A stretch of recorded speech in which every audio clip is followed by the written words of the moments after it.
Assalamualaikum warahmatullahi wabarakatuh. Perkenalkan, nama saya Muhammad Mifari dari TRO angkatan 2024 dengan 3 digit NIM terakhir 102. Nah, di sini saya akan menjelaskan materi tentang sinkronisasi task and free RTOS event group ya. Langsung saja kita ke pembahasannya. Untuk agenda pembahasannya ini itu kita ada 4 bahasan pokok, yaitu latar belakang, event group, queue sets and event group, dan yang terakhir penerapan praktis API ya. Nah, untuk pembahasan ini mungkin langsung saja kita mulai ya. Nah, itu yang pertama ada pentingnya sinkronisasi task. Kenapa hal ini penting? Pertama-tama kita bahas dulu ya, mengapa sinkronisasi task itu penting. Karena di dalam free RTOS itu setiap task atau setiap proses itu sebenarnya berjalan secara mandiri dan saling tidak peduli satu sama lain gitu loh. Namun pada kenyataannya aplikasi sistem tertanam menuntut adanya koordinasi antara kedua hal tersebut gitu. Ada tiga alasan utama mengapa kita butuh sinkronisasi. Yang pertama yaitu ketergantungan data atau data independensi, yang dimana data ini menunggu sensor selesai membaca data sebelum dikirimkan gitu. Yang kedua itu ada mutual exclusion. Untuk mutual exclusion sendiri ini mencegah tabrakan data saat beberapa tes mencoba untuk mengakses hardware, yang dimana hardware tersebut diakses sama secara berebutan gitu loh. Jadi menghindari tabrakan lah, data race gitu, untuk mengakses periferalnya. Yang ketiga ada rendezvous point, di mana hal ini digunakan untuk mengkoordinasikan beberapa task agar bisa mulai kerjasama di satu titik waktu yang bersamaan.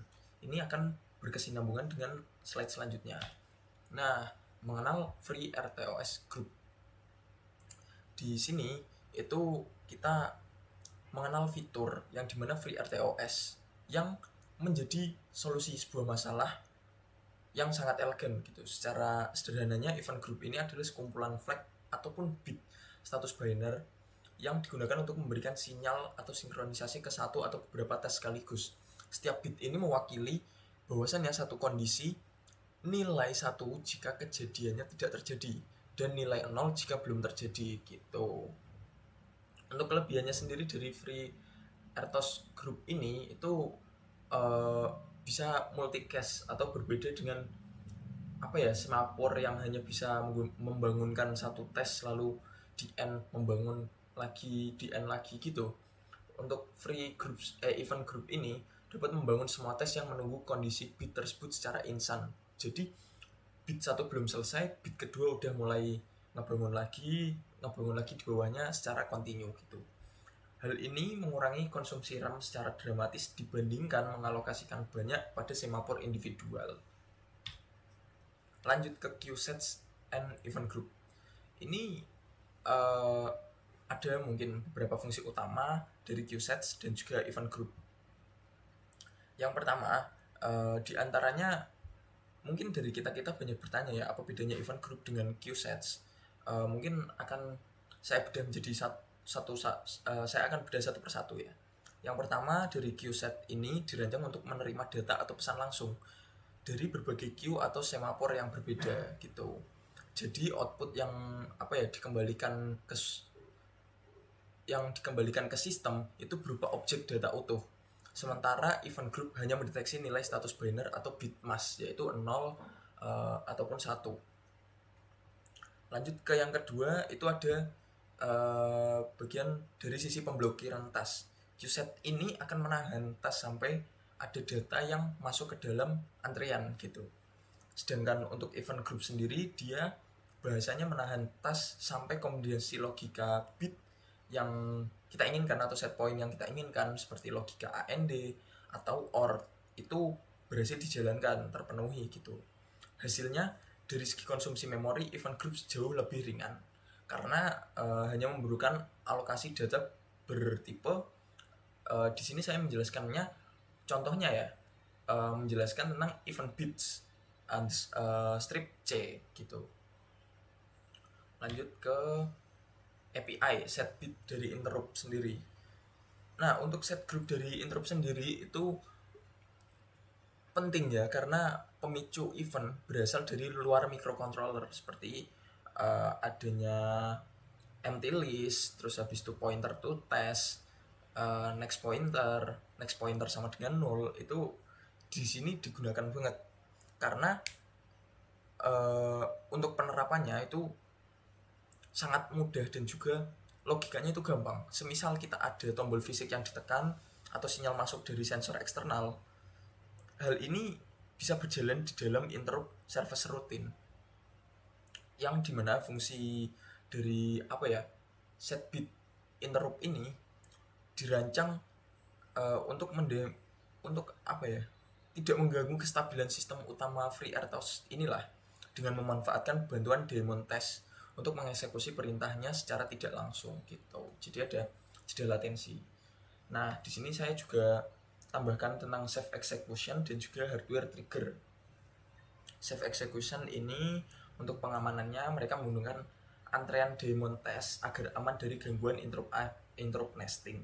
Sedangkan hardware triggernya menggunakan peripheral eksternal ya, yang dimana ini ideal untuk mendeteksi penekanan tombol eksternal atau lock sensor gitu.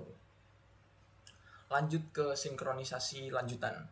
Ini biasanya digunakan pada perusahaan besar ya, semisal kayak toko-toko online ataupun sesuatu yang bersifat digital, itu biasanya menggunakan API, karena API ini terkenal dengan latensinya yang sangat amat kecil dan dia bisa menggunakan logika apapun. Mungkin saya akan jelaskan tentang apa itu kondisi sinkronisasi lanjutan.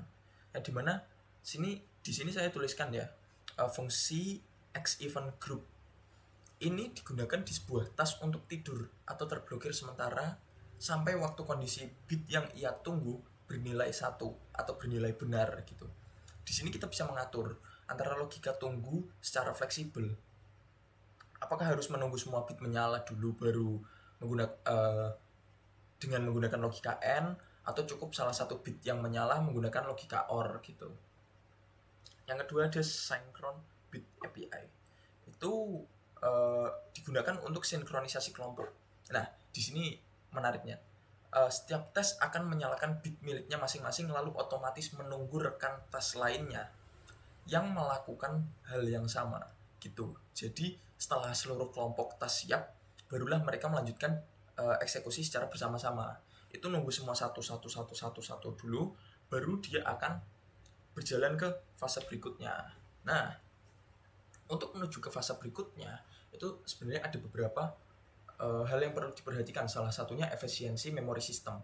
Untuk efisiensi memori sistem sendiri, umumnya kita menggunakan 24 event bit maksimal, karena hal ini berkesinambungan lah dengan efisiensi basis bitmask sendiri. Sesimpel dalam bahasan arsitektur prosesor 32 bit, contohnya seperti ISP dan atau ya ARM Cortex M, itu menggunakan sebuah event group yang menyimpan hingga 24 bit status event individual, yang dimana penyimpanannya itu secara bersamaan.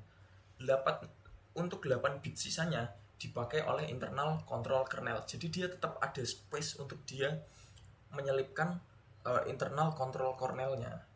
Jadi lebih dia meluangkan 8 bitnya untuk kelancaran suatu program tersebut. Dimana hal ini kita bisa dapat mengontrol 24 kondisi logika tes yang berbeda hanya dengan menggunakan alokasi memori satu variabel. Sangat memangkas konsumsi SRAM perangkat microcontroller gitu, nggak ada nge-lag segala macam. Mungkin selanjutnya itu saya akan lanjutkan ke saat video saya praktikum menggunakan hardware ya.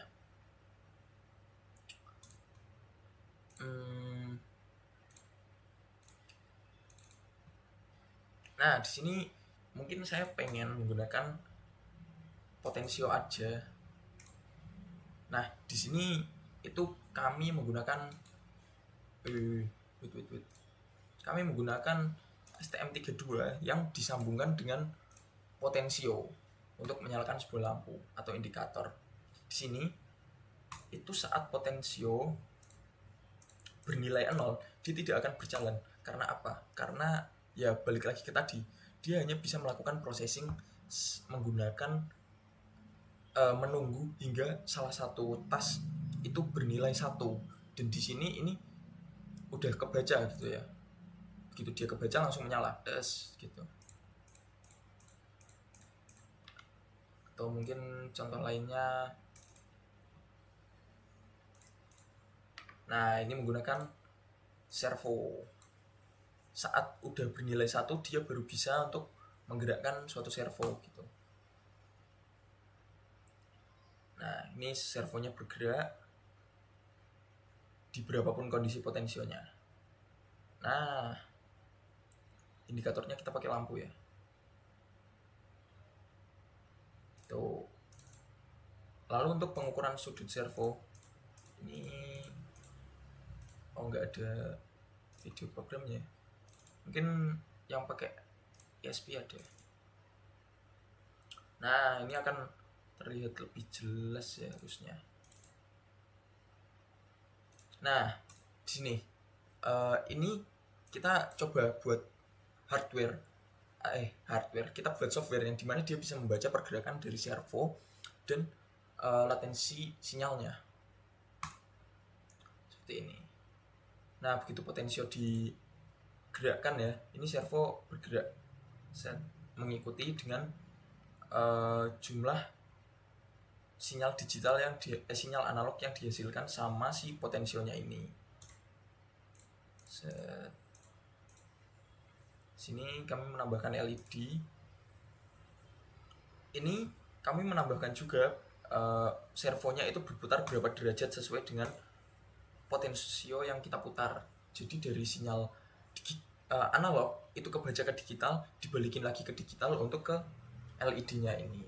Oke, mungkin sekian aja presentasi dari saya. Kurang lebihnya mohon maaf. Assalamualaikum warahmatullahi wabarakatuh.